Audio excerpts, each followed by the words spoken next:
Hi friends, అందరు బాగున్నారా? ఈరోజు మా ఇంట్లో మధ్యాహ్నం చేపల కూర. ఇది రఘు చేప అంటాం, ఇక్కడ మన ఆంధ్రాలోనేమని రాగండి అంటాము. ఇదిగోండి ఆనియన్స్ వేసుకొని ఫ్రై చేస్తున్నాను, పచ్చిమిరపకాయలు వేసుకొని అవి ఫ్రై చేసుకుంటున్నాను. అదిగోండి చింతపండు పులుసు రెడీ. ఇదిగోండి అల్లం వెల్లుల్లి పేస్ట్. ఇప్పుడు ఎలా చేసుకుందామో ప్రాసెస్ తెలుసుకుందాం. ఫస్ట్ ఆనియన్స్ వేసుకొని ఫ్రై చేసుకుంటున్నాను.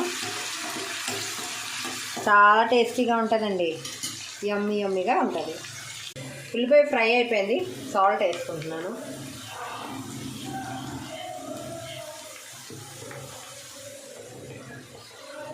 పసుపు కొంచెం, కారం మాత్రం 3 స్పూన్లు వేసుకుంటాను.